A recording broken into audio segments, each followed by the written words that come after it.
అఖిల భారత కాంగ్రెస్ కమిటీ ఆధ్వర్యంలో ఈరోజు దేశవ్యాప్తంగా అన్ని జిల్లాల్లో కూడా డాక్టర్ బాబాసాహెబ్ అంబేద్కర్ పైన సాక్షాత్తు భారత పార్లమెంట్లో ఈ దేశ హోంమంత్రిగా ఉన్నటువంటి అమిత్ షా గారు మాట్లాడినటువంటి వ్యాఖ్యల్ని ఖండిస్తూ పెద్ద ఎత్తున ప్రజలు నిరసన చేస్తూ ఉన్నారు.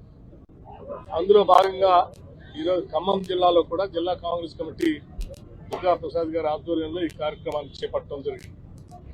ఇప్పుడే మంత్రివర్యులు తుమ్మల నాగేశ్వరరావు గారు చెప్పినట్టుగా ప్రపంచంలోనే ఈనాడు భారతదేశం అతిపెద్ద ప్రజాస్వామ్య దేశంగా మనగలుగుతుంది అంటే అది కేవలం భారత రాజ్యాంగం యొక్క నిర్మాణం, దాన్ని అందించినటువంటి బాబాసాహెబ్ అంబేద్కర్ గారి యొక్క కృషి అనేది ప్రపంచంలో ఉన్నటువంటి మేధావులంతా కూడా గౌరవించి ఈరోజు అంబేద్కర్ గారికి పెద్ద ఎత్తున నివాళులు అర్పిస్తున్నటువంటి సంగతి కూడా మనందరికీ తెలిసిందే. అటువంటిది ఈ స్వతంత్ర భారతదేశంలో ప్రజాస్వామ్యయుతంగా రాజ్యాంగబద్ధంగా ఏర్పడినటువంటి భారత పార్లమెంట్లోనే ఈరోజు అమిత్ షా గారు మాట్లాడటం అంటే ఈ దేశ ప్రజాస్వామ్యాన్ని, ఈ దేశ భారత రాజ్యాంగాన్ని అవమానపరిచినట్టుగా మనం అందరం భావించాలి.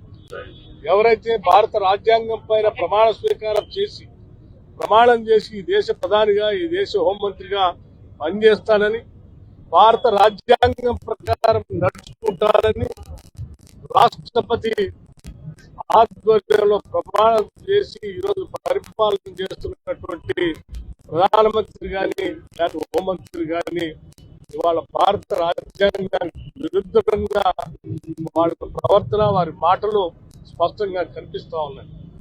సో వారు చేసినటువంటి ప్రమాణం పూర్తిగా భిన్నంగా విరుద్ధంగా ఉంది కాబట్టి అసలు ఈ ప్రభుత్వాన్నే రద్దు చేయాలని కూడా భారత రాష్ట్రపతి గారిని మేము కోరుతా ఉన్నాం. భారత రాజ్యాంగం పైన ప్రమాణం చేసి దానికి అనుగుణంగా పరిపాలన అందించినటువంటి ఏ ప్రభుత్వం అయినా సరే అది ప్రజాస్వామ్యయుతంగా రాజ్యాంగబద్ధంగా నడుస్తున్నటువంటి ప్రభుత్వంగా భారత రాజ్యాంగం గుర్తించదు. భారత రాజ్యాంగాన్ని అవమానపరుస్తూ అంబేద్కర్ అంబేద్కర్ అంబేద్కర్ అని 10 సార్లు వారు ఆ పార్లమెంట్ లో మాట్లాడుతూ ఆయన అవమానించేటట్టుగా మాట్లాడినటువంటి మాటలు ఈరోజు ఈ దేశ ప్రజాస్వామ్యం పైన గౌరవం ఉన్న ప్రతి ఒక్కళ్ళు కూడా ఈ దేశంలో బాధపడతా ఉన్నారు. ఏదో భారత రాజ్యాంగం అంటే కొద్దిమంది పేదవాళ్ళకో, కొద్దిమంది దళితులకో, కొంతమంది బలహీన వర్గాలకో, గిరిజనులకో సంబంధించింది కాదు. ఈ దేశంలో పుట్టిన ప్రతి బిడ్డకి ప్రజాస్వామ్యయుతంగా ఓటు హక్కును కల్పించి తన ప్రభుత్వాన్ని తను ఎన్నుకోవడానికి కావాల్సిన హక్కును కల్పించింది భారత రాజ్యాంగం. భారతదేశంలో సగ జనాభా ఉన్నటువంటి మహిళలందరికీ కూడా హక్కును కల్పించింది కూడా భారత రాజ్యాంగం.